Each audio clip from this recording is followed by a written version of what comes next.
So Biola Adebayo came out like today and said she's divorced from her husband. Personally, like I said, I felt like the thing happened to me. You can call it PTSD. I don't know. So I posted it, and a lot of people posted it too. And I was seeing some people, somebody now mentioned that the husband was once married, that she did not ask enough questions. You meet somebody that toasted you. It is whatever they tell you, no matter the investigation you want to do on your own. If they don't want you to know, you cannot know. Number one. Number two, we are all human beings, okay? We are women, especially. Let me talk to us women now. And for men who don't understand us, and this is why men take us for granted. Men know this, but we women, we don't know. Except when we don't chop breakfast very well, we become smarter. When we are in love, a man is talking to us. A man, number one, a man that is an abuser will not show you saying be abuser when they toast you. You will be seeing the best of them, especially people that are abuser. I'm not saying Biola's husband is abuser now. Please, don't get me wrong. There are two sides to every story. Biola has not told us the reason why they broke up. We just know they broke up. So at this point, we are not judging, we are not apportioning blame. But I'm just talking generally, okay? So, a man that is coming to toast you, that like you, that comes to you, that wants to have you at all costs, they will show their best side. You will never see their other side until they have captured you fully. Of course, I agree there are some red flags that we might see. Sometimes we women think that red flag is not a big deal. Sometimes we think it's something we can manage, which is not bad. But if you jump from ọkùnrin kan sọ́kùnrin kan, it's not as if you want to jump from one man to the other. So sometimes you think it's something you can manage, but most times you end up not being able to manage it, because what you see initially, before it will now bloom to a full marriage where the man asks you like this, what you are seeing, if you start seeing red flag, is just the tip of the iceberg. By the time you go enter fully, it will now bloom very well. You go now see them for real, for real. Now I see people blaming her. She know that the man was once married to somebody. Why did you not ask questions? Bridget, how are you? Why she don't ask questions? She must have asked questions. And number two, Biola no tell you, say this is what made them break up. Biola just say, ain't break up. Now, people are coming for her. I say, waiting, where they come for this lady. I've been busy, and I said, I go check her page. So, on her page, some people said maybe she should now have announced that she's divorced. She said this thing happened since last year. Many of you are still assuming she's married. You don't want her to move forward.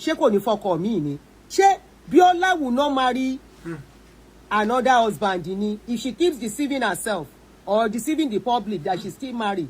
Because as I this morning, we not assume, you only say Nollywood. A lot of people's marriages are not lasting anymore. Many people are not managing this thing anymore. Some are managing it, some are coping. You keep saying Nollywood marriage. You don't want any good marriage. Yeah, favorite to me. What's this my favorite name again? Kí lorúkọ lady yìí o. Mo máa like video ẹ̀. What's her name again? Ruth Kadri. Ruth Kadri is still married to her husband now. Omoni Oboli is still married, doing very well. So kí là ń sọ?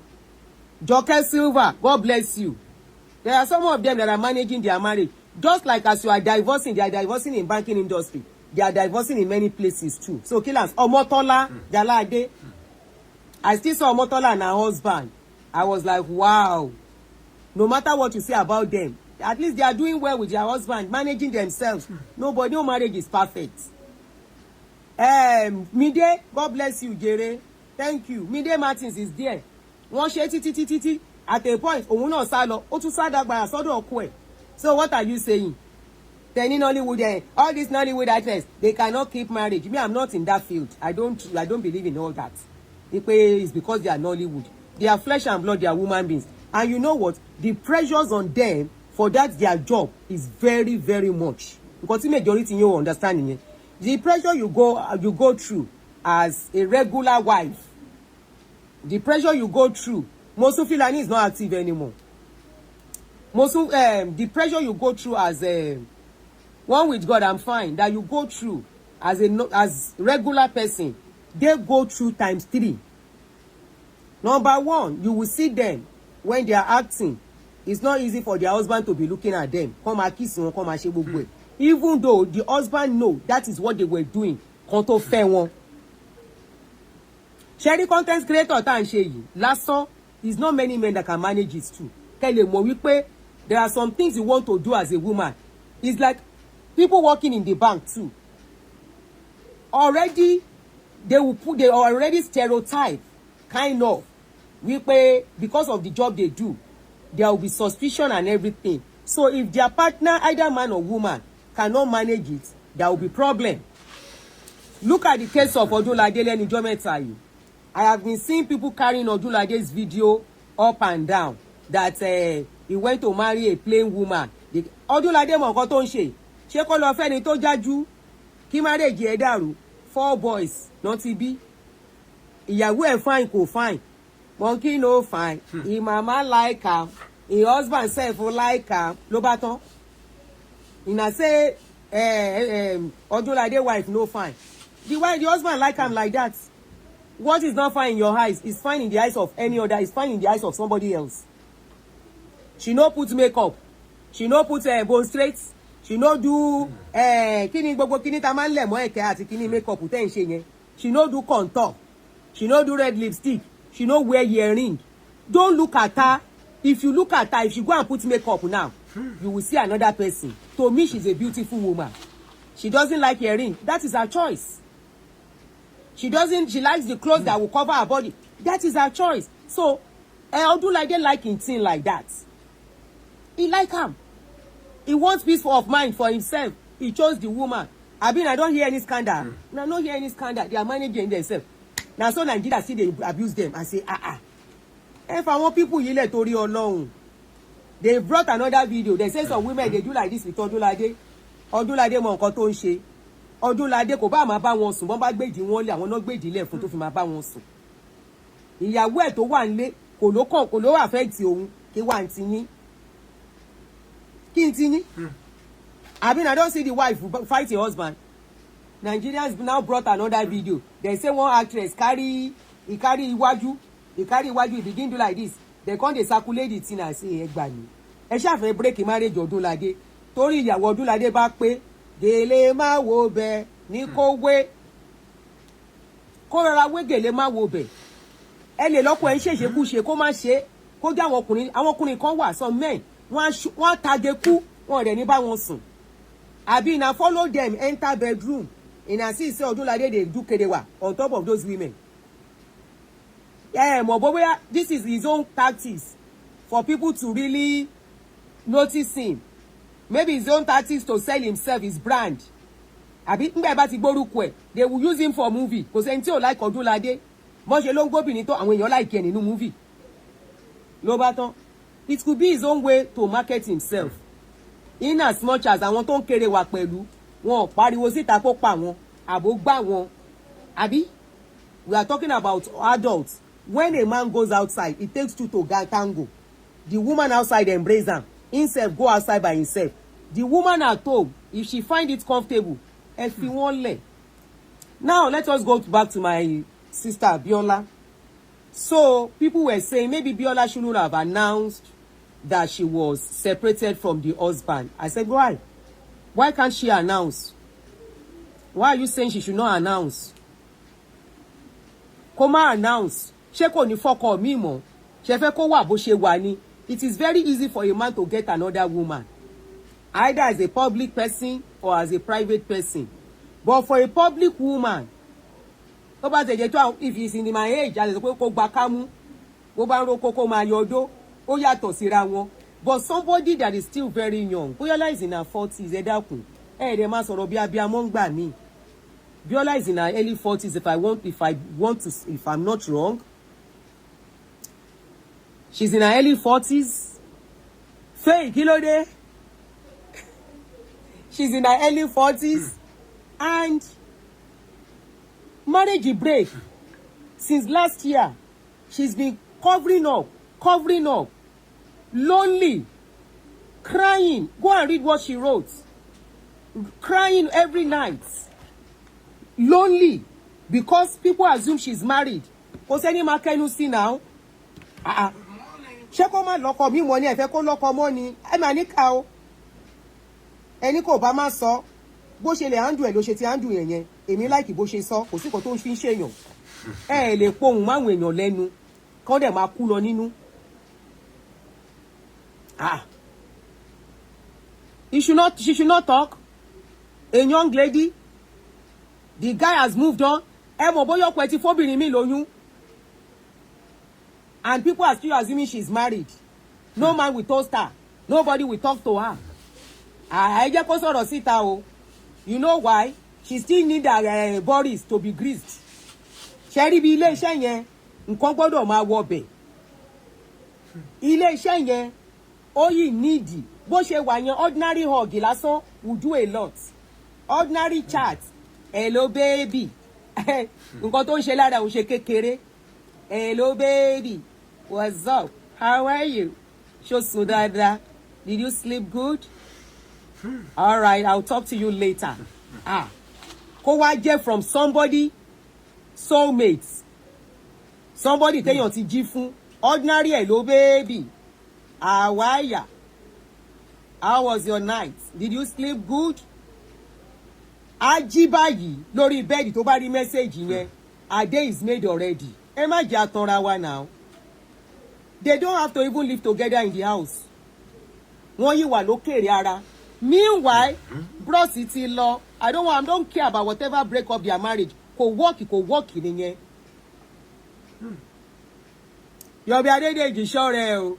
You know me now. Èmi ò fi don't go there. Anyways, what are we saying? Bros don waka go. Abi bros never waka go. Bros don waka go. Bros don dey do bang bang bayo, bang bang. Na who dey for one minute so? Daddy oh, daddy da da da da da da.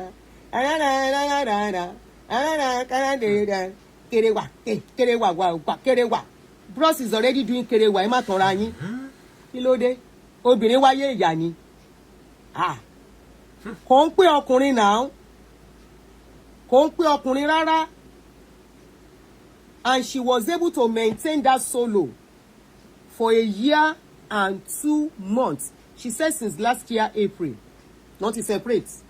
Tony Kaluku ti lọ. She only kept it and made it private. Just like the husband deserve happiness. Èmi máa ń sọ tí ò bá work. You all know me. If you see that it's not working, instead of buying yourself there. Ta ló sọ pé mo ní cold? My cold don go. Instead of buying there and living miserable.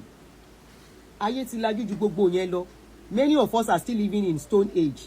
We don't pray for broken marriage. I don't like divorce at all because divorce is very tough on anybody, no matter how little it is. Separation, ordinary separation, ordinary separation affects something that is marriage, not only marriage, something that you have children together, you have done a lot together, and you have to separate. It's not easy on both the man and the woman. But one thing is that I will tell you, men, they may not love the next person they move on to. They might still be in love with their ex, but they easily see somebody to, to console and to keep as a palliative. Is it palliative? Kí la máa pè wọ́n? As shock absorber to move on until they heal up easily later. But for a woman, why many women are bitter today is because some of them, since they left their ex, wọn ò rí ọkùnrin ṣe hello. Or the one they will see is the one that whether they will toast them, wọ́n lù wọ́n jìbìtì sálẹ̀, they will use the jìbìtì of ìsàlẹ̀ and still use jìbìtì of cash. Wọ́n bá sá lọ. But for men, as they are gisting with this one, they are gisting with another one. They don't have to love all those people. wọn love wọn, but they are gisting. They are seeing some people to occupy and talk to. Kí ló ṣe Biola tẹ ló wá sọ wípé why should she come out to talk? So you want her to keep quiet for the next 5 years, and you will think, Bridget Osai, thank you.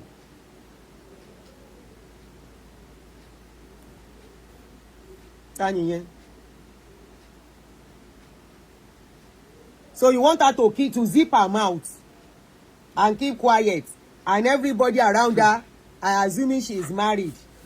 Abi? Everybody around her assuming we don't care about whatever make them break up. Wọ́n break nìyẹn kò work mọ́.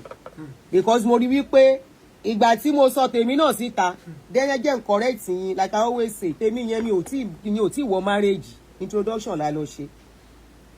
Hello. Ngbà mo dẹ̀ rí ibi tọ́rọ̀ ń gbà lọ, ìyá ni mi ṣe mọ́. Mi lè wá kú. Tí Biola bá fẹ́ ṣe fún Naija, Biola should just continue like nothing happened. She should just move on. Gbogbo nǹkan tí Naija ò bá máa sọ kó má dá wọn lóhùn. Kó má ṣàlàyé. I hope she will get hold of this video. Biola máa tag ẹ̀ sí post lórí Facebook. Do not talk on this thing again. O ti separate. Nǹkan tó bá, let them make anything out of it. Let them say anything out of it. Ẹ ti separate, see together more, which is all you need for your own, you are looking out for yourself now. She's a public person. Maybe if she's not a public person, fine. She may not have to. I won't advise somebody that is not a public person to come out and say, I have divorced. Nobody cares. But for a public person, tí ò bá sọ, if she does not, before you know it, by the time they start seeing her man, social media náà ló máa gbé camera tó máa yà, hey, Biola's husband, oh, come and see Biola's husband. Biola's husband is bóyá gist lover ló máa kọ́kọ́ bá wa break here. Ọmọ ọlọ́mọdé àti kó tó bọ́ta. Bóyá ó dẹ̀ ní nǹkan tó gbọ́ ló ṣe ya tètè ya bust here. Pé kẹ́ tó ba tòun jẹ́ bó ṣe ṣẹlẹ̀ léléyìí. Àwọn ò sí together mọ́. Bó bá di ọ̀la stay news ni. Ẹ̀ẹ̀kan lọmọkùnrin ń kú. Ẹ̀ẹ̀kan báyìí ni. Nobody dey fight twice. Just sit together more. But the only error I saw in that her post was, you and this guy, you are not together anymore. You want to wish him happy birthday. Kò ń ṣe irú èyí ní birthday bọ̀bọ̀ yẹn náà, birthday mate ọmọ mi lórí ọmọ ọkọ ẹ̀. So happy birthday to the guy, because ọmọ yẹn náà kò bọ̀bọ̀ yẹn ò ṣe anybody wá. Biola ò ṣe wá, ọkọ ò ṣe wá. So má bú èèyàn kan fẹ́yàn kan. So the husband today is the guy's birthday. Happy birthday to him. The mistake she made that I would have said she shouldn't have done, maybe for others, is probably there's no need wishing him happy birthday publicly. For what? For what? Since you know his birthday was coming, and that could raise eyebrow, kò bá ti ṣe publication here before now, and that is it. So when she was to write that write-up, let me read it for you. Because this is one of the reasons they also came for her. When she was to write the write-up, she wrote some things, and I'm sure many of you have seen it. Tí ó yẹ kó kọ. Wàá máa ń pé gan ni, kí n pé go, like they always say. You know, nobody is perfect. A máa ń fi ọgbọ́n lọ́gbọ́n náà, a tún máa fi ń ṣe ọgbọ́n nígbà míì. So I'm sure some people will have learned from this, and you know. So she posted and she wrote, "Happy birthday to my ex-husband and my baby daddy."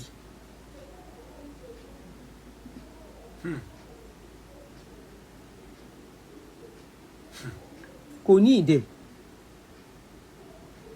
Kò ní ìdè. Somebody said maybe she was catching cruise. You can't use that kind of a thing, catch cruise. Kò lè fi irú nǹkan bẹ́ẹ̀ catch a cruise. No, I am fake. I am not talking about when she made, why she announced it now. You know I've explained that. And no matter the time. But I said she shouldn't have used his birthday to announce it. And the way she wrote that a write-up. Mo feel bad. So things does not go messy. Happy birthday to my ex-husband and my baby daddy. So that is just the aspects I don't want to read the rest. There's no need. ó dẹ̀ gbé picture bọ̀bọ̀ yẹn àti picture baby ẹ̀ sí. Yes, people will have still talk. Then irú write up pé happy birthday to my ex-husband and my baby daddy. I don't know. I personally, you know, this is my own personal opinion. So maybe you think it's okay. Somebody said, I think she should have kept the write-up minimalistic. It was too emotional. The thing is that internet doesn't care. They are just entertaining people. You think internet don't care? Until they will bring it out one day again.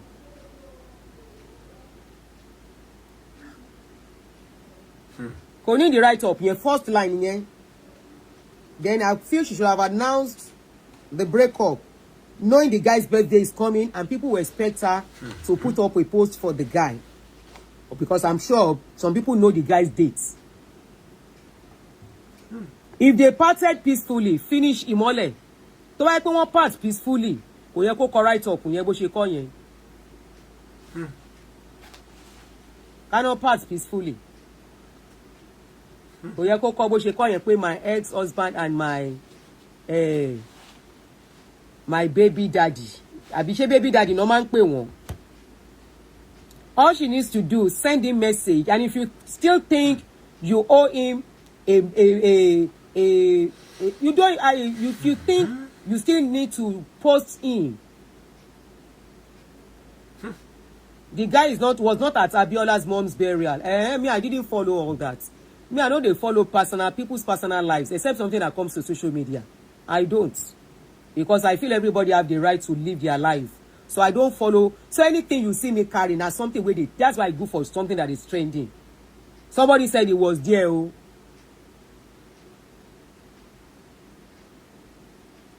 No, she can African born, African Nubian. She can bring it. You know why? She has to let the public know she's no more married for her own good. Because a lot of people will still be assuming she's married, you know. So the announcement will have just been something minimal. And I personally, by the time I put that kind of a post, I will lock my comment section, and that is it. Konikaluku magbe koma loje.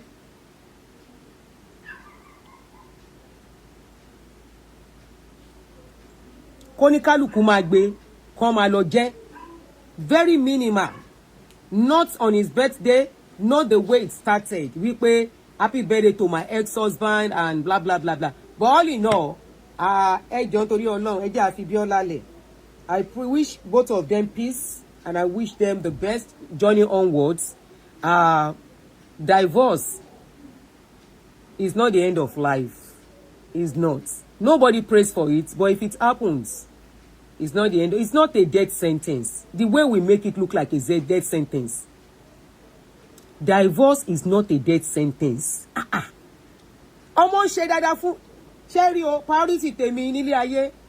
We want all our children, we want everybody. Everybody wants to get married and everything. But I will tell you, being alive is more important. Not only being alive, number two, earning a living. I don't want to go into what could have led into the breakup. So it will just start assuming. Biola is doing very well for herself. In fact, she's even moving forward, doing very well. I'm sure before she came out to talk, she's already even healed. Otiwa okay, koto soro. It's over a year. She must have accepted whatever has gone on. She must have adapted to it, and move on, lokun. It is not a death sentence. Because Morelu, I do koka imi no la pe later wo ko ni ewo ni omo ninu ohun odun bi to hun wa. If you read the something going downwards, I don't want us to start assuming some things. Teba kakini e downwards, there is some other things. Ẹni tó bá dé ń ṣe yẹ̀yẹ́ leni tí ẹ náà lè dé lọ́la. Marriage breakup is not a death sentence. And it's not something to say, I know it will not last. I saw them. I saw the sign. She was once married. He was once married. Divorcee. If somebody divorced, they should not remarry. Hello? Because I saw some people even saying, maybe she know he was once married. And the guy too knows that Biola was once married. They found themselves and they say, no, what we saw we wanted is not what we are seeing. Ó ṣe jẹ́ pé society wa is the society whereby people expect you to buy inside a marriage you are not happy in. Staying where you are not happy, you are buying yourself gradually. You can't even live a fulfilled life that you want for yourself. You can't. Biola is very busy. Iṣẹ́ ọwọ́ lè obìnrin ò gbọ́dọ̀ máa ní. And I'm not saying the guy has done bad so torí mi mọ̀ nǹkan tó ṣẹlẹ̀ láàrin àwọn méjèèjì o. I'm not saying whether the guy did anything bad. I am talking woman to woman now. Let men to men talk. I am talking woman to woman and woman to woman. Tí divorce marry wáyé. And I love what she did. Ìgbà tó rí bọ́rọ̀ ṣe ń lọ tó lọ ṣe surrogacy. Very beautiful thing. This is one of the things that even made me start focusing on her. Tí mo fi ṣe show fún pé ó ṣe gan for doing that video. That this will really help a lot of women. That was when I was still talking about pastors. How pastors deceive people. How pastors make people feel they are the one getting people pregnant. I say, thank God, people like Biola can come out and speak and liberate many women. Because I know the damages all these pastors have caused in the lives of women. Many women today, níbi tán wà, pastor ló fà. Many had bad marriages because of pastor. Many are childless today because of pastor. Many, they've never even tasted what is called marriage because of pastor. So I was happy when she came out. I said, yeah, we are getting somewhere as a people. Good. And now we can see people are embracing it openly. It was after I came out. She already had her own children. And she said she wanted more children. But she couldn't carry it. And she got somebody to carry the baby for her. And she said it proudly. So that's Nancy Ume. Thank you.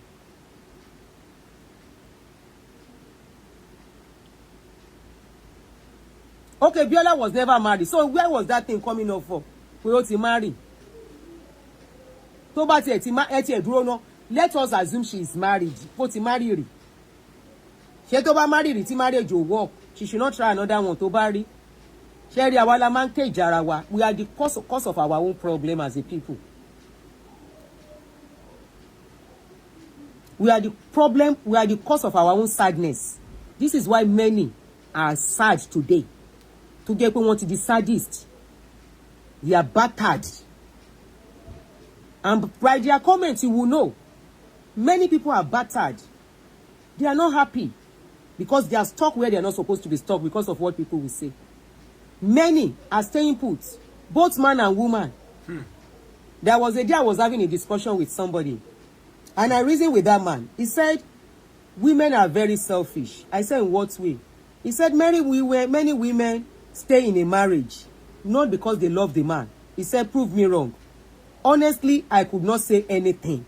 You know why? I know he's right. Many of these women want to bruise one. They've been abused. They go through so much. Don't get me wrong. We have women abusers and we have men abusers. But in our societies, men are more enabled for abuse than women. So when that guy said, he said, women they only stay in marriage out of their selfishness. I couldn't say anything. I said, he's right. I said, that was right. He said, when we say, money, tori ọmọ ni mo ṣe dúró, tori ọmọ ni mo ṣe dúró. He said, is it true? I said, yes now. He said, no. It's because you people don't want to go and start taking care of the children. I said, and it is true. And I say, this is the reason why when it gets to a stage, it is very easy for women to work out. Ìgbà yẹn ló máa rí kóbìnrin sọ pé mi ò lè wá kú síbí mo ti rọ́rọ́rọ́rọ́ gbogbo wàhálà tó ti fomi ṣe látọjọ́ yìí ó ṣe tó mò ń lọ by then mo ti dàgbà. So I know the guy was right. So many that are staying put lè máa abuse obìnrin kó jókòó sábẹ́ kó máa ṣe I love you fún ẹ ọ̀hún máa ní kó latán á latán fún ẹ wàá wá rò pé onífẹ̀ẹ́ irúfẹ́ òfò nìyẹn irúfẹ́ òfò wo nìyẹn. This is why they remove shock in the legs of many men. Why are your shock lẹ́sẹ̀ yín gbà tẹ̀ ready tẹ̀ expect? Of course many of you are getting married.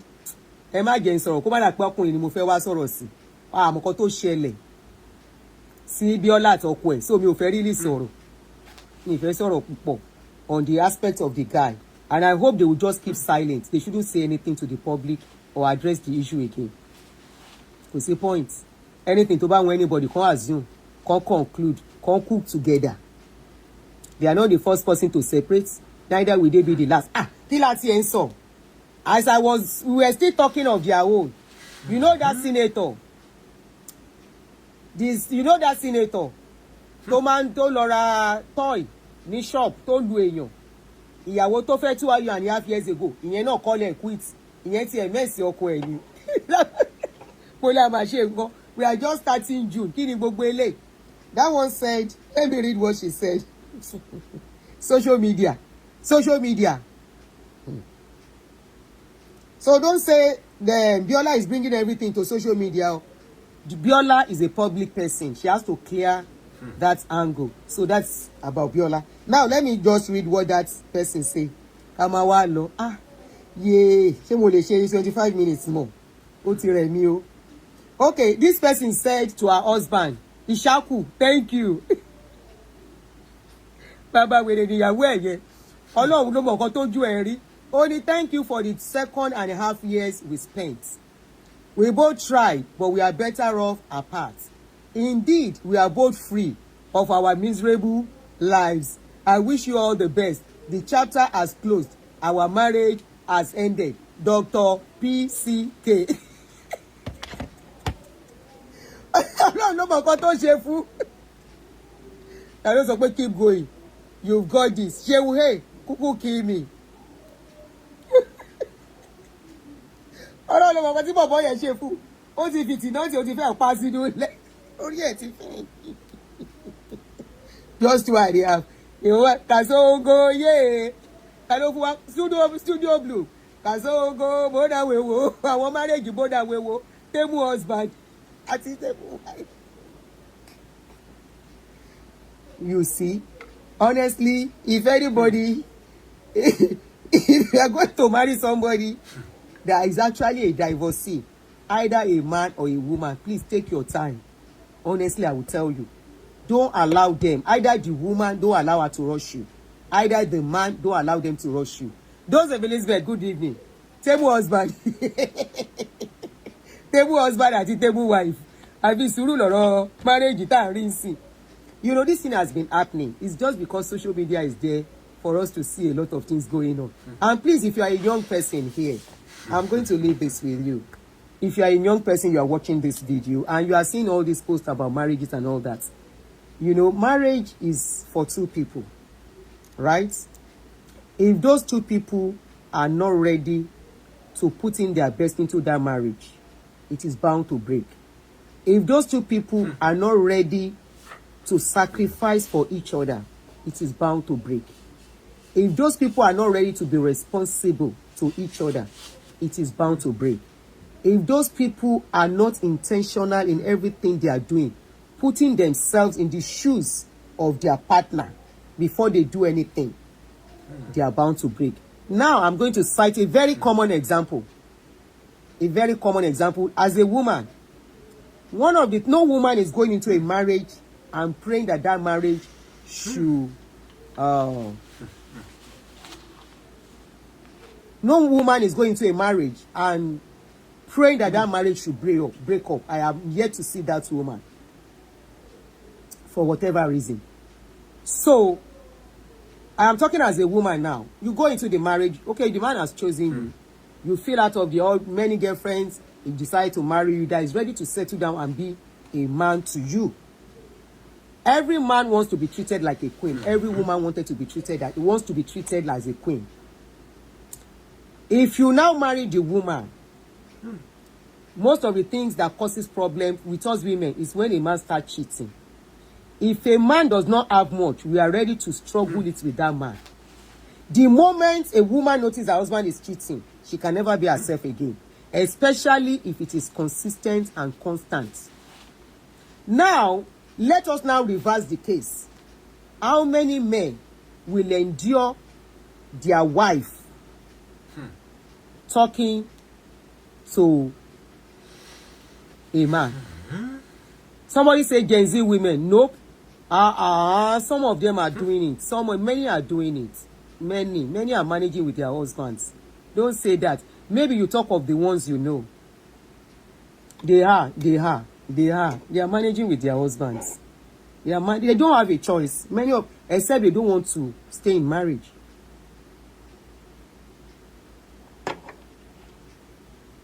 But you don't get money. You they manage. Light up, how are you? And the next thing you want to do is to still continue to go up and down. The woman will not clap for you. Do you know how many men whose wife have cheated and still let her stay?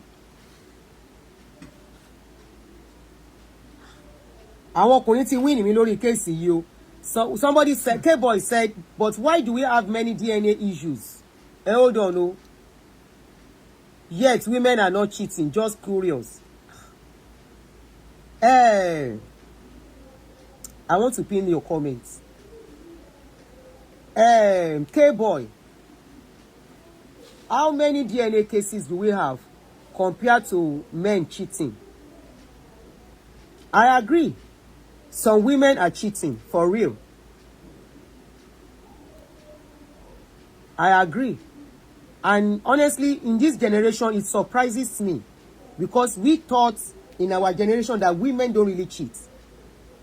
Women cheat more than men lately. Now you are talking of lately. In my own generation, or probably because social media was not there, so let me not really say what I don't know.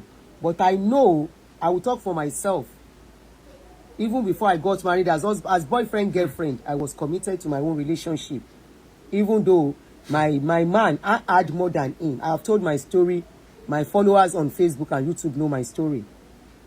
And people who know me and the man, they know us very well on my page. That confirmed when I was talking.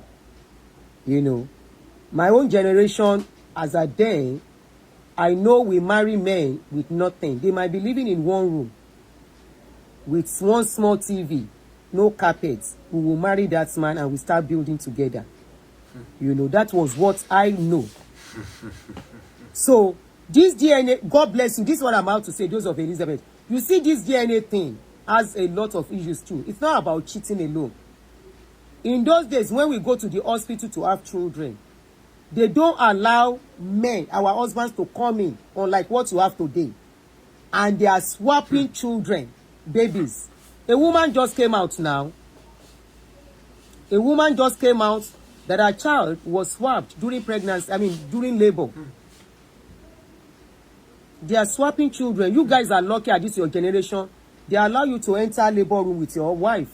Our own generation, they will not allow our husbands to come in. You have to go. When I was to have my first son, I was alone, but luckily, a friend was with me. That friend works in that hospital, that general hospital. That was why she was with me. So that is another problem that women have, that you think it is cheating. Some of them do not even know the child is not theirs because they don't really do maternal DNA. It is now that maternal DNA is reigning. The only thing we used to have a few years ago was the father DNA alone. But now, the only thing that can solve that kind of issue is if you think your child is not yours, don't just conclude. Your woman might not be cheating. You men are the one that is specialist in this cheating game. If you think your child is not yours, if you do DNA, let the mother do her own too. That child might not even be both of you. As long as you don't follow that woman to labor room. A woman in labor room going through something, she might not even know what is going on. She might not know. Now, cheating is one side. Abuse, unko. Abuse, unko. Women cheat past men. Okay. And let's see where now I know where they catch call can meet all those women where they cheat. And when you see a woman that is not cheating, is either you are abusing that kind of woman. Now so one man talk, he say his wife they cheat. He say the men wey don't sleep with his wife, when you know, then pass 4. And I say you stayed married to the woman. By the time he was divorcing the woman, he now met a woman that was not cheating. Now abuse make that one run from the man again.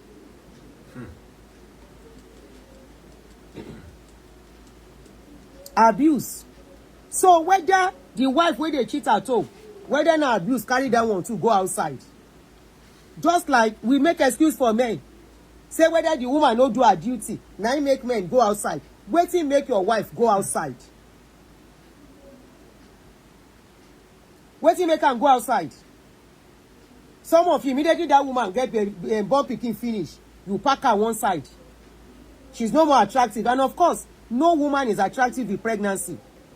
Me, somebody like me, if I bring out my pregnancy picture, you can never say it is me. Lie. And I will be like that after I give birth. I will still remain like that like a year plus. Before I come back to myself, it will take me 2 years. And that 2 years, now so my neck will go still long. Because I usually do exclusive.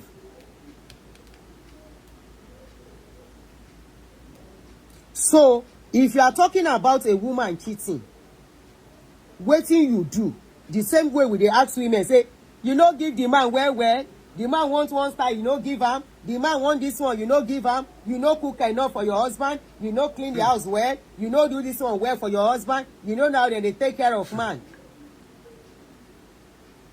I have seen cases where many of you abandon these women. I have spoken to a lot of people that will abandon their women and they are outside active. And you want that woman to remain like that. By the time she will go and collect advice, they say if that is what it has to do to keep your home, you say find one for one side now. At that time, you cannot stomach it as a man.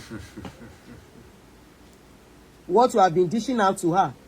How can a man that doesn't want his marriage to break be wearing trousers and be putting belts when he wants to sleep just because he don't get another woman wey born for him for outside? I'm not making cases for women, no, but I'm just saying what we know. And if I open this thing, make people enter, begin talk. I am not excusing paternity fraud, bad lover locks. Our own paternity fraud is not 100% the kind of paternity fraud they have here. It's not. Because here it will be very difficult to swap somebody's children here. But back home, it dey happen. It dey happen well. Doing, not only that one, women will give birth and they go tell the woman, say the pikin don't die. Give the pikin to another person, wey go pay the doctor. Now today, it's not today now. So you can't rule that out too.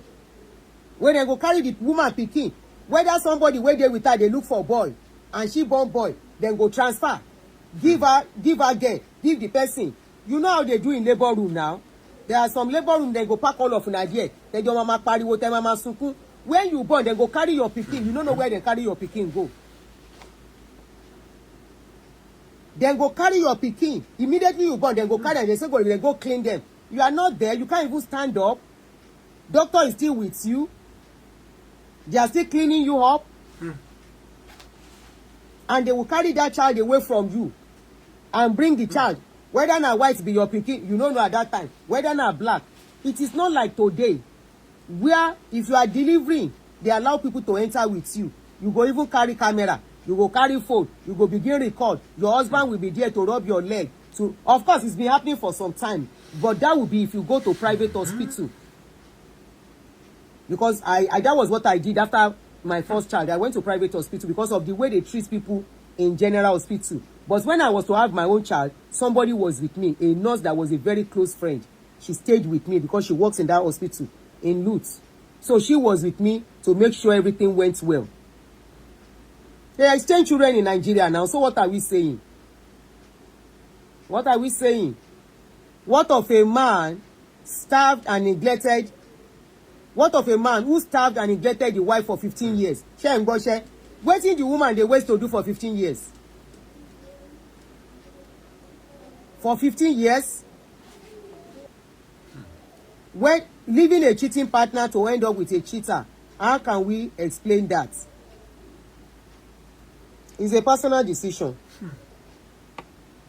It's one of the reasons why some people will say they don't want to marry again, especially women. Wọn ò fẹ́ ẹ́díkì mọ́. Because káwọn marry, káwọn tún kó wàhálà oní girlfriend, ló ṣe kíní kan síbí, ló ṣe kíní kan síbí. They don't want to do that. Anybody get to a certain age. This is why many men mess up their life. You get to a certain age, you just have to put that cheating habit aside. Wetin you wan do again wey you never do? Wetin you wan do again that you never do?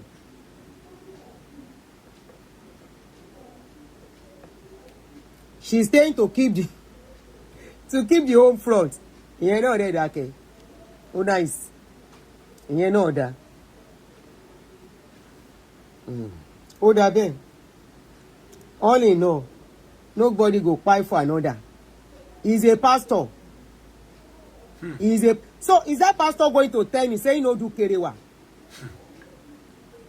That's why we have a lot of single mothers everywhere. So make them stay, make them die inside marriage. Surely that stigma of single mothers you guys are singing up and down is not making any meaning anymore. Any woman that will allow that stigma, that single mother stigma to affect her, orí ẹ̀ burú ni. Òun kọ́kọ́ ló. Most of you that are called singing single mother up and down, most of your mothers too are single mother. No be today single mother start. Single mother don dey since 19 gbogboro. Before dem born us, dem born our mama, and na so e go dey till forever.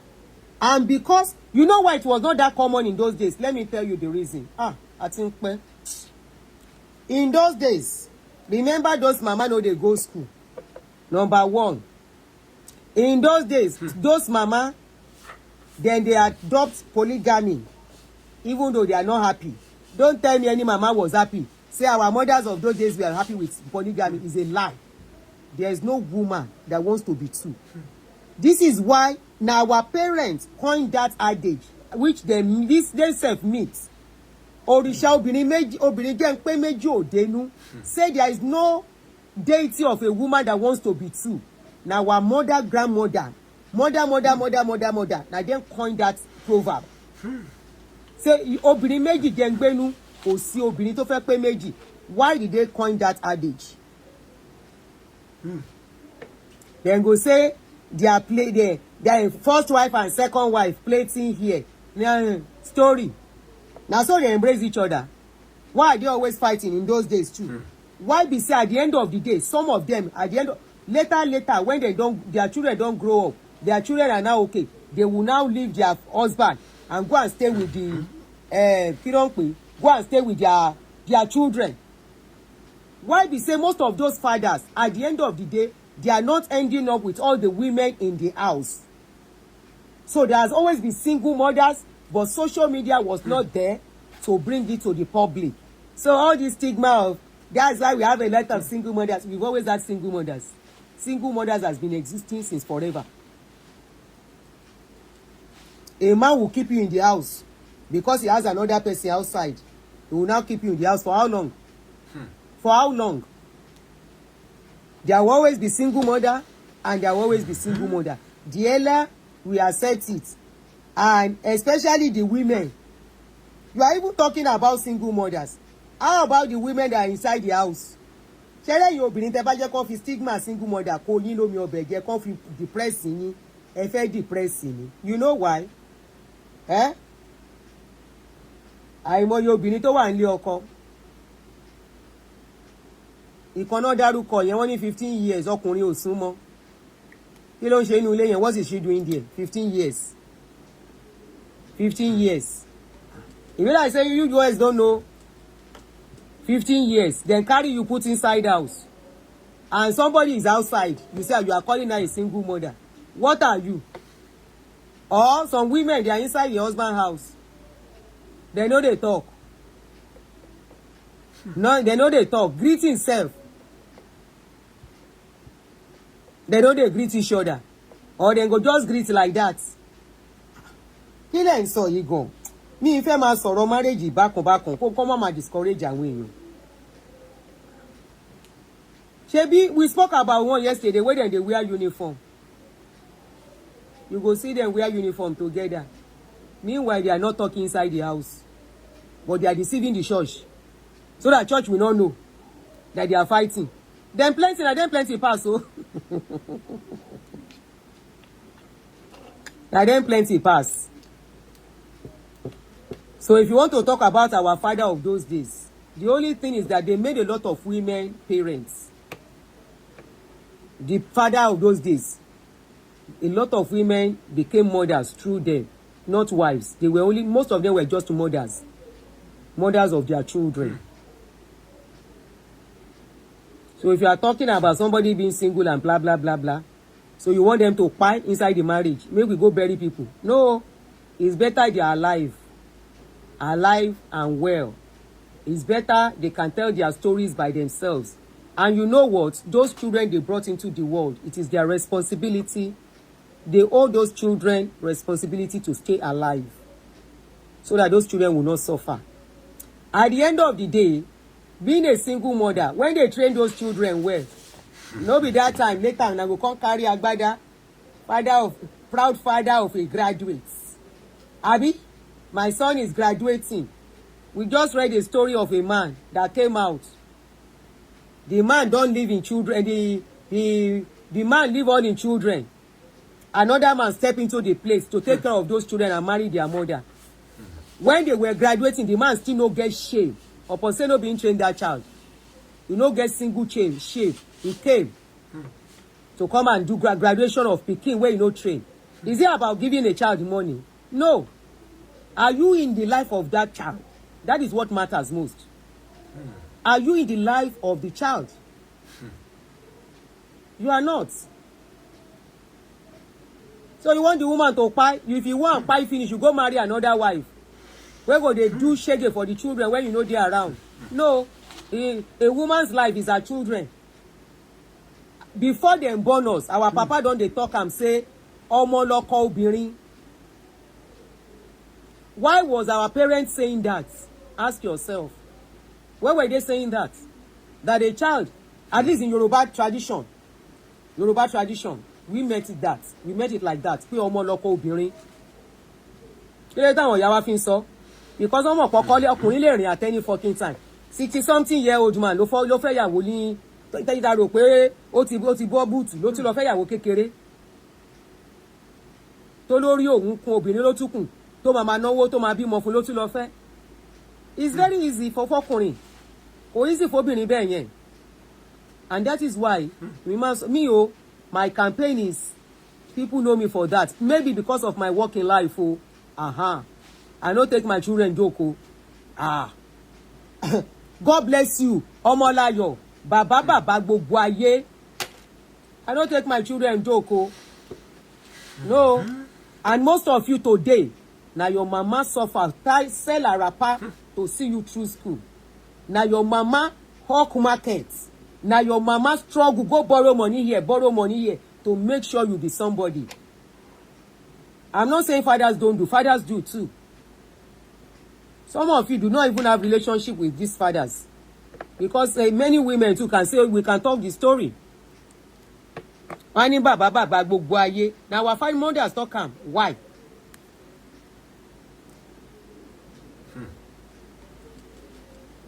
Somebody say, Aunty Aduuni, asked by Olumide to tell you the story of a woman who contracted HIV from a runaway husband. She dey pray, say make husband come back, and her prayer was answered with HIV. That's another aspect.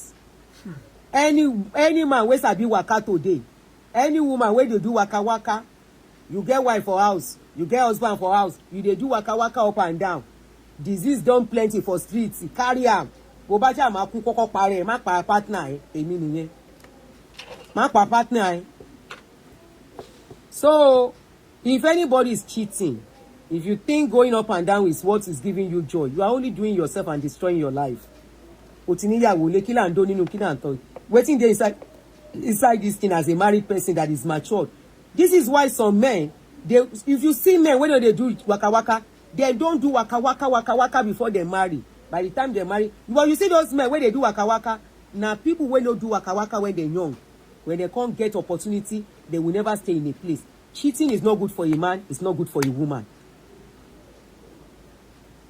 This is why no wonder Father's Day is coming and we no feel am. It's always been like that and all over the world, unfortunately, not about Nigerians alone. But we are feeling it here a little bit. At least in the store, you can see Father's gifts, Father's Day gifts, and Father's Day. There are still some fathers that they deserve gifts. Okay? And I always say even if you are separated from your husband, the man is doing his duty on his children. He deserves a Father's Day greeting from you because he's been a good father to his children. It's when there is separation and women become bitter that me I don't really like. Okay? As long as, of course, if abuse is involved, it might be difficult for the woman. I don't work in the shoes. Especially this basketball abuse, the beating. It might be tough for the woman to forgive the man. But here, this thing is all over the place. And everybody is getting ready for the Father's Day weekend. So, but of course, we still know there are still women. Women don't drag that day with them. Emma drag it when you want to if you want to because you always drag it. Happy Father's Day to me. I'm the one pulling it all alone. At Igbo, you are pulling it all alone. Your day of joy is coming. Be pulling it alone. Your reward is coming. Emma Joronwo. Give your children love, irrespective. Give them love. Show them love. Give them time. If their father is ready to be in part of their life, allow them. You know why I say this? Allow these children to have balanced love. It's very necessary for their mentality. Tí bàbá wọn bá ti kú, kò sí nǹkan tó fẹ́ ṣe. But bàbá wọn wà láyé and he wants to be part of their life. Allow them. Oh, okay, Tola. Ó wà níbí. Ó ṣe. Ó yá jẹ́ kí n sún eléyìí mọ́ wájú díẹ̀. Allow them. Ìyá mi Potter's hands. The fathers that do not care, do what you can.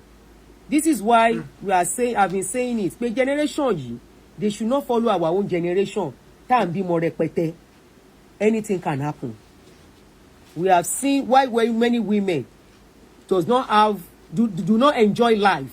They struggle. By the time they are done, they are old already. They can't do much for themselves alone because they have too many children to take care. To take care of, they just use all their time to take care of children.